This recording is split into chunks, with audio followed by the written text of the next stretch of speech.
A fazenda produz manteiga, iogurte, vários tipos de queijo.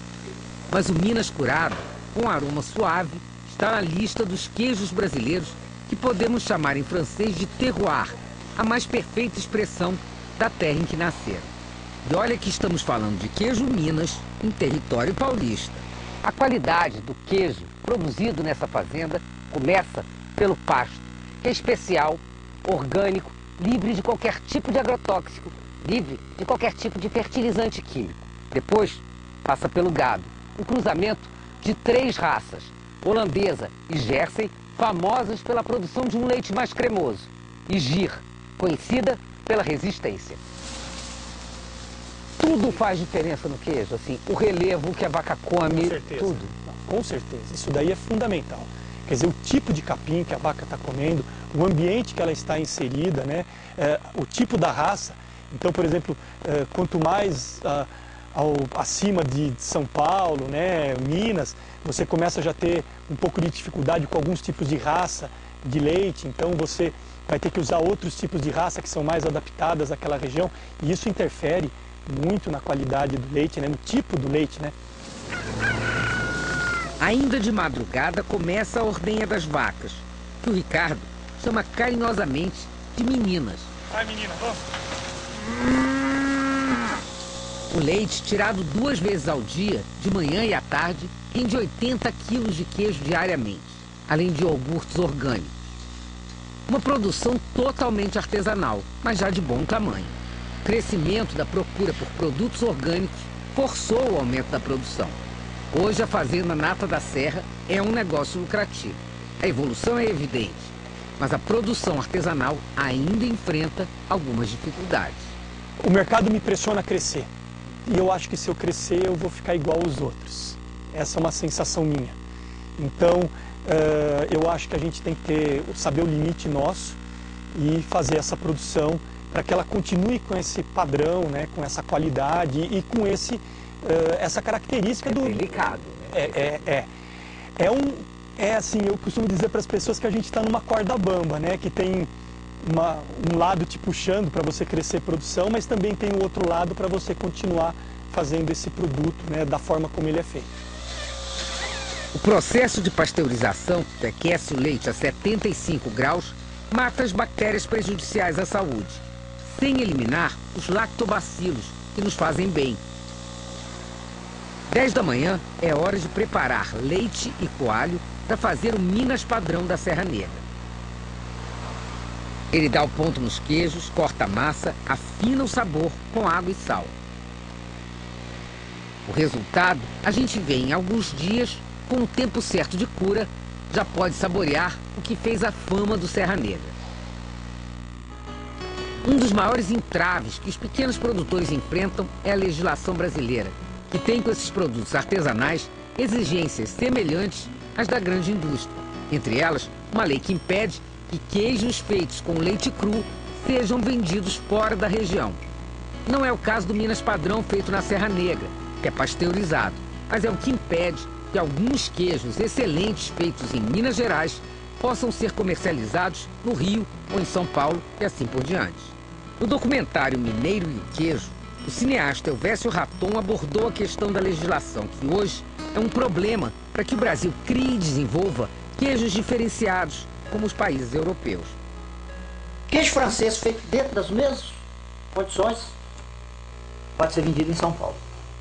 Por que trazer queijo de leite cru da Europa pode e produzir aqui em Minas Gerais e exportar não pode?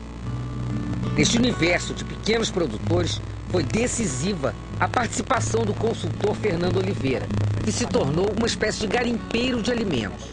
Cheguei na Serra da Canastra, que é o primeiro exemplo, há 4 anos atrás, e percebi que tinham muitas pessoas que tinham um produto maravilhoso, com tradição, com cultura, e esse alimento estava acabando. Eu comecei a pensar na possibilidade de desenvolver esses pequenos produtores e trazer para mercados como São Paulo, né, para que essa tradição não se esgotasse e que as pessoas continuassem podendo comer um queijo maravilhoso como esse e outros alimentos. Foi do encanto pela produção rural que nasceu a ideia de ajudar pequenos produtores brasileiros. Eles ganharam conhecimento e conseguiram valorizar os produtos no mercado. Então, pessoas que estão totalmente acostumadas há várias gerações à exploração, né? Então você chega num lugar como o queijo canastra, que o queijo custa R$6, você fala, pô, beleza, R$6, eu vou cobrar 40 lá em São Paulo e vou ganhar muito dinheiro. Isso não é sustentável, você vai arrebentar com o produtor e você vai ser um mero atravessador, que não é o que eu quero ser, né? Então a relação do queijo começou dessa forma, com R$6 o quilo. E eu falei pro Zé Mário, eu vou pagar 10 e vou vender em São Paulo a 20 para ver o que vai acontecer. E aí a gente foi fazendo essa relação de colocar 100%, um chute mesmo, sem nenhum tipo de conta, né?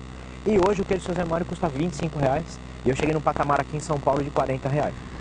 A primeira descoberta de Fernando começou em Minas Gerais, a 500 quilômetros da Serra Negra.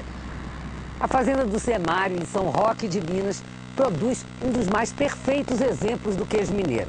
E a tradição é um dos ingredientes.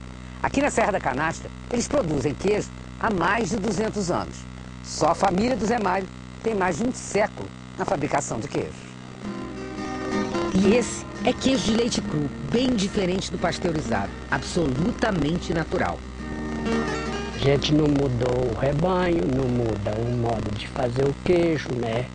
Usa tudo bem natural para ter esses queijos com a tradição de antigo. Queijo Minas nessa região é feito a partir do pingo do soro do leite com sal que escorre dos queijos da véspera. Um método antigo que dá sabor ao canastro. A receita veio com os primeiros portugueses que chegaram por essas terras.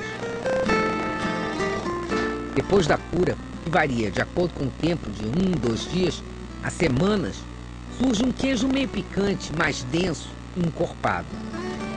Muita gente pergunta o segredo, não tem segredo. O segredo está na produção de leite, com a higiene e o prazo de fabricação. E o cuidado o tempo todo. Cuidado, muito cuidado. Você tem que ter muito respeito com o queijo. Se você abusar de qualquer coisa ali, você está perdendo aquela qualidade. A fazenda de Zé Mário produz de 8 a 10 quilos de queijo por dia. É um negócio bem menor se comparado ao da fazenda da Serra Negra. Mas é só ter um concurso entre fazendas da região que o Zé Mário leva os queijos e, com esse jeitinho mineiro, simples, como quem não quer nada, fatura todos os prêmios. Os primeiros concursos do queijo, tem sempre está tirando primeiro lugar. Agora eu acho que está na hora de pisar no freio. Chega, vamos dar chance para outros para ver qual é o próximo. A legislação que obriga os queijos de leite cru terem uma maturação de pelo menos 60 dias para poderem ser exportados para outro estado está mudando. Zé Mário tem fornecedores no Rio e em São Paulo esperando por isso. João Luiz Garcia, o Janjão, dono de uma Deli Carioca que só vende produtos brasileiros especiais, conheceu e aprovou o canastra de leite cru do Zé Mário. Para o empresário, é a paixão que move os donos de negócio no Brasil para manter relações comerciais com pequenos produtores. O país ainda precisa de grandes investimentos para facilitar esses negócios. Não tem aeroporto perto, as estradas são deficientes, quer dizer, não existe um sistema de infraestrutura que possibilite o escoamento dessa produção em tempo razoável da vida de prateleira, da vida útil do produto. E tem vezes que você não tem queijo aqui. Não tem o queijo aqui. Se você não tiver... Eu acho que se não tiver a mola, o impulso da paixão, não rola. É mais fácil você pegar um queijo da Rousser, que é um cara de Moa, a 150 quilômetros de Paris, que lá tem uma estrutura maravilhosa, e a gente traz esse queijo junto, nós, em parceria com a Alfuda, que a gente tem feito e queijos espetaculares que chegam do Havre antes que chegam da Serra da Canastra. Para alguns comerciantes como ele, valorizar a cultura brasileira faz parte do papel de quem lida com a gastronomia. Essa é a nossa memória. De um país que não tem memória, seja nas manifestações culturais, na dança, na sua arquitetura, você é um país que não existe, porque você tira exatamente os pilares da sua sustentação cultural, que é a sua história. E a gastronomia é a parte da história.